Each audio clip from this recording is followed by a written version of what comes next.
Hello everyone, तो आप सभी का स्वागत है मेरे एक और नए वीडियो में क्षेत्रीय फैमिली ब्लॉग्स में। तो अभी है मॉर्निंग का टाइम और मैंने अभी अपनी कमर कस ली है बरामदा साफ़ करने के लिए। तो मेरा बरामदा ना बहुत बड़ा है, बहुत मतलब कम से कम 100-150 गज का बरामदा है मेरा, उससे भी ज़्यादा है बल्कि। तो फिर मैं लगा रही थी यहाँ झाड़ू, और वैसे हमेशा मेरे बूढ़ो जी लगा देते हैं, पर आज उनको कहीं जाना था तो इस वजह से वो नहीं लगा पाई, तो फिर मैं लगा रही हूँ। तो देखो मेरी हवेली कितनी मस्त लग रही है। तो और यहाँ पे किट्टू भी साथ के साथ मेरे लगी हुई थी काम पे, और पत्ते इतने झड़ जाते हैं ना आजकल की, क्या बताऊँ। मतलब सुबह मॉर्निंग में एक बार झाड़ू लगाने के बाद भी शाम को इतने पत्ते इकट्ठा हो जाते हैं। कभी कभी तो मैं शाम को भी लगा देती हूँ और कभी नहीं लगाती हूँ, फिर मॉर्निंग में एक साथ लगाती हूँ। थोड़ा सा मेरे बैक में प्रॉब्लम हो रहा है आजकल, तो इस वजह से मेरे बूढ़ो जी मेरी हेल्प करा देते हैं, वो लगा देते हैं।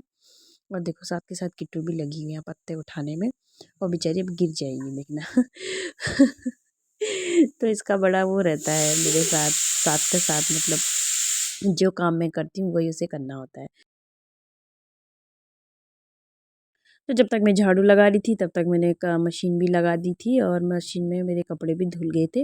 तो मॉर्निंग में तो धूप आ रही थी, लेकिन जैसे ही मैंने कपड़े धोए और मैंने ड्रायर नहीं करा आज कपड़ा, और उसके बाद जैसे मैंने कपड़े फैलाए तो थोड़ी देर धूप आई, उसके बाद धूप आना बंद हो गया और मौसम इतना ख़तरनाक हो गया था।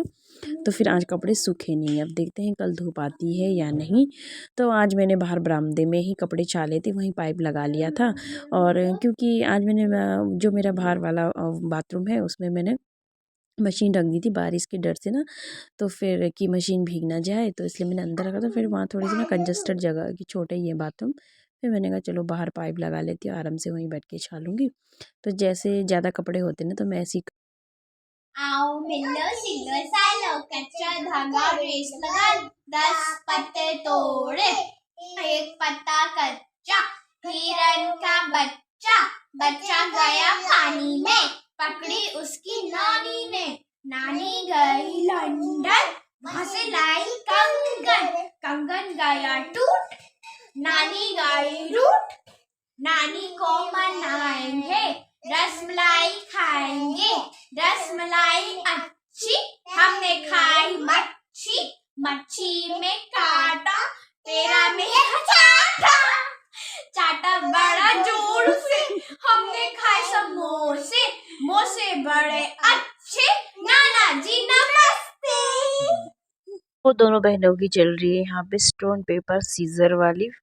अभी तो प्यार से खेल रहे हैं, तो खेलते खेलते फिर ये दोनों लड़ पड़ती हैं।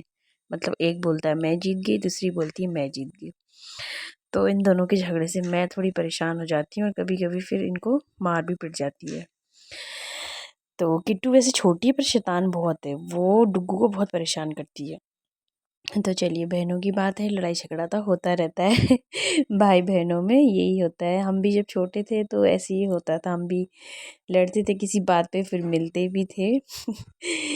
तो अब तो हम खैर नहीं लड़ते, अब हम बड़े हो गए हैं, एक दूसरे को समझते हैं, तो अब नहीं हमारी इतनी फाइट होती है। तो अभी है शाम का टाइम, और अभी हम लोग आ गए थे मंदिर प्रसाद चढ़ाने के लिए। तो ये नवरात्रे वाला वीडियो नहीं है, नवरात्रे से पिछले दिन का वीडियो है। तो अभी आ गए थे मंदिर में, और देखिए, और माता रानी के आने की खुशी में इतना अच्छा पूरे मार्केट सजा हुआ है पूरी अच्छी तरीके से।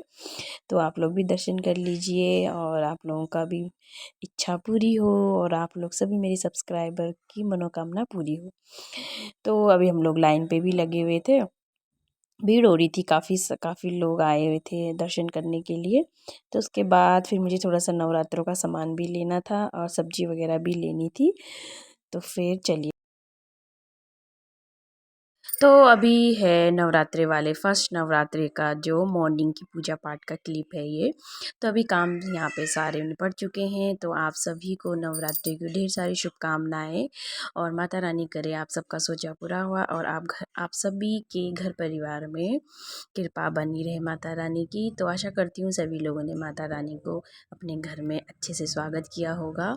तो मैंने भी माता रानी का कुछ इस तरीके से स्वागत करा था अपने घर पे।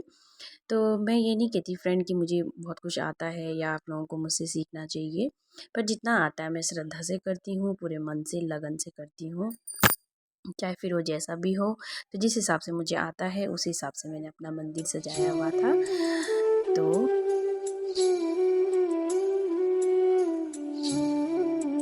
हो गया।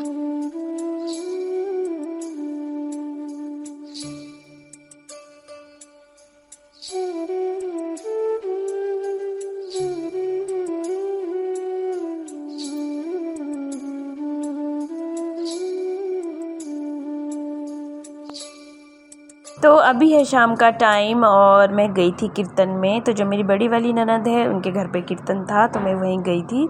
तो कीर्तन 3 बजे से स्टार्ट था, तो मैं थोड़ा 15-20 मिनट में लेट ही गई थी, क्योंकि मैं किट्टू को सुला रही थी। और बाद में डुग्गू और किट्टू दोनों आ गए थे। तो डुग्गू का बड़े भाई बहन होने का ना थोड़ा यही फ़ायदा होता है कि वो देख देते हैं अपने से छोटे भाई बहन को। तो माँ थोड़ा कहीं भी जा सकती है, ज़्यादा दूर तो नहीं, पर हाँ अगर बगल में तो जा ही सकती है। ज़्यादा दूर छोड़ के जाना पॉसिबल भी नहीं है, क्योंकि वो भी छोटी है डुग्गू भी। तो ये मतलब ननद का घर मेरे नज़दीक में ही है, पास में ही है, मेरे मोहल्ले में ही है।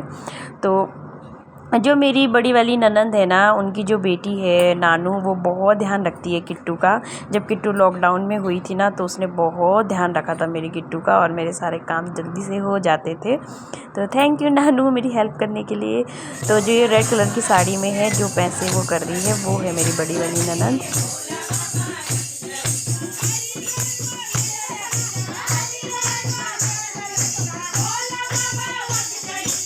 तो आंटी लोगों का चल रहा है यहाँ पे मस्त वाला डांस माता रानी के भजन में। तो सभी खुशियाँ मना रहे हैं माता रानी के आने की, तो इसलिए यहाँ पे आंटी लोगों का डांस चल रहा है। तो देखिए कितनी खुश हैं आंटी लोग। तो हम लोगों को भी बोल रहे थे डांस करने के लिए, लेकिन हम लोग तो नहीं करते। आजकल के जो बुज़ुर्ग हैं वो ज़्यादा एक्टिव रहते हैं हम लोगों से ज़्यादा। तो हम मतलब जितने भी बहुएँ थी, जवान थी, हम लोगों ने किसी ने डांस नहीं किया, पर आंटी लोगों ने खूब जम के डांस किया। डांस करते करते ना आंटी को थोड़ा सा मतलब माता रानी टाइम बोलते ना कि माता रानी आती है, तो वैसा हो गया था। तो फिर दूसरी वाली आंटी गंगा जल डाल के उन्हें शांत करा रही थी। थोड़ा इमोशनल हो गई थी शायद आंटी। तो ऐसा होता रहता है कीर्तन में, जहाँ भी हम लोग जाते हैं तो देखते हैं किसी न किसी को ऐसा होता रहता है।